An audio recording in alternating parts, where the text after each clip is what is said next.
Hello বন্ধুরা, তোমরা কেমন আছো? আশা করছি ভালোই আছো তোমরা। আমিও ভালো আছি। তো দেখো, আমি আজকে একটা অন্য রান্না নিয়ে এসেছি। দেখো, সিম্পল রান্না কিন্তু অসাধারণ খেতে হয়। তো দেখো, দেখো আমি আজকে লাউ রান্না করব। লাউয়ের মধ্যে কোনো কিছুই দেব না, আলু টালু কিচ্ছু না, শুধু লাউটাই আমি রান্না করব। তো কিভাবে রান্না করি দেখো। আমি একটা শুকনো লঙ্কা ফাটিয়ে ফোড়নে দিয়ে দিলাম।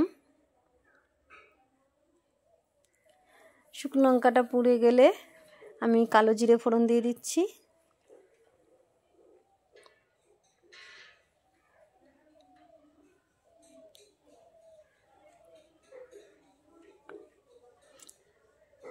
কালো জিরেটা পুড়ে গেছে, এইবার আমি লাউগুলো ছেড়ে দেবো। দেখো, আমি লাউগুলো খুব কুচাইনি, আবার খুব মোটা মোটাও রাখিনি, এমন রেখেছি যে ভাত মাখলে একটু দাঁতে বাঁধবে, সেরকমভাবে কেটেছি।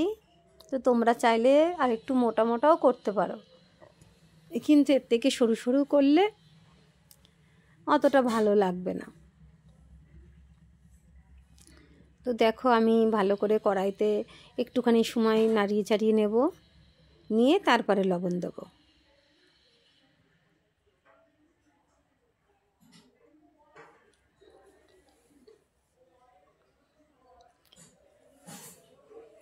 তো দেখো, একটু নাড়িয়ে চাড়িয়ে নিয়েছি, অনেকটাই দেখো মজে এসছে।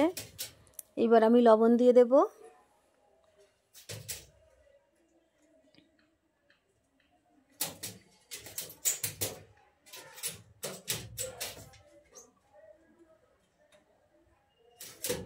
দেখো, আমি পরিমাণ মতন লবণ দিয়ে দিচ্ছি।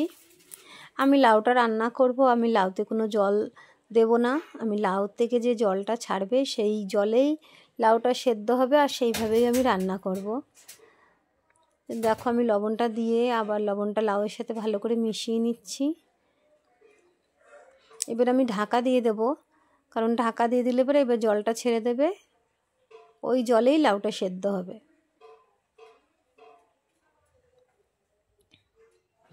দেখো কতটা জল বেরিয়ে গেছে, বেশ অনেকটাই মজে এসেছে।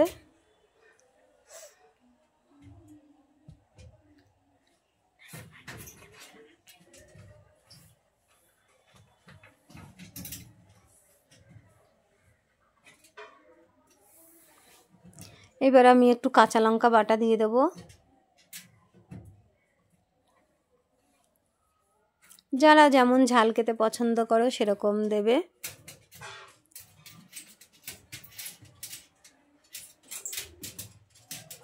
আমি যেমন ঝাল খাই আমি সেই রকম পরিমাণ লঙ্কা বাটা দিলাম।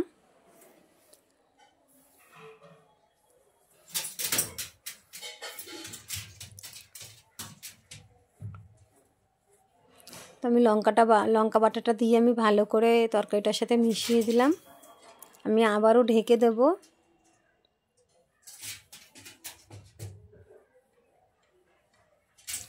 লাউয়ের তরকারিটা একদম সিম্পল দেখো রান্না করা, কিন্তু তরকারিটা খেতে অসাধারণ হয়।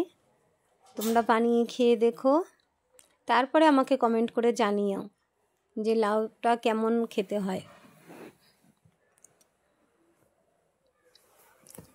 তো দেখো, লাউটা তো সেদ্ধ হয়ে গেছে, এই জলটুকু কমলেই হয়ে যাবে। তো এই সময় আমি দেখো কালো জিরে বাটা দিয়ে দিচ্ছি।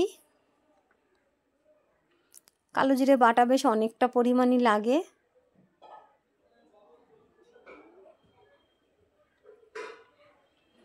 আমি কালো জিরেটা দিয়ে এবার ভালো করে মিশিয়ে নেব।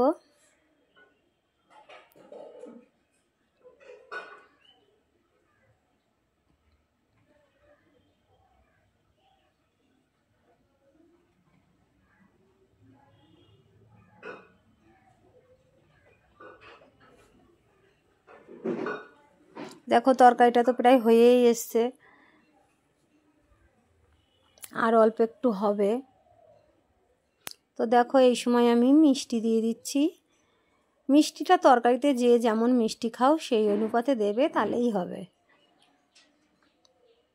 আমি যেমন মিষ্টি খাই আমি সেই বুঝে চিনি দিলাম।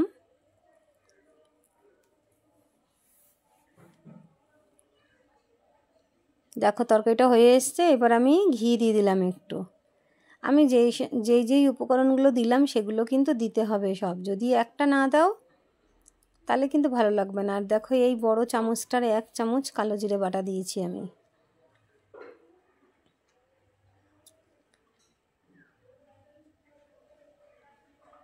তো ঘিটা দেওয়ার পরে আমি আবারও একটু নাড়িয়ে চাড়িয়ে নিচ্ছি, নিয়ে নামিয়ে নেব। তো বন্ধুরা, আমার ভিডিওটা যদি তোমাদের ভালো লাগে একটা লাইক কমেন্ট শেয়ার করো, আর নতুন বন্ধুরা হলে সাবস্ক্রাইব করে দিও।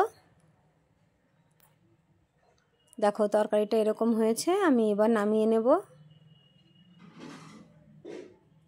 এই দেখো তরকারিটা এরকম হয়েছে। তো তোমরা বানিয়ে খেও, তরকারিটা খুবই ভালো লাগে খেতে, খুবই ভালো লাগে। একদিন বানিয়ে খেয়ে তারপরে তোমরা কমেন্ট করো। তো আজকের মতন এই অবধি বন্ধুরা, টাটা।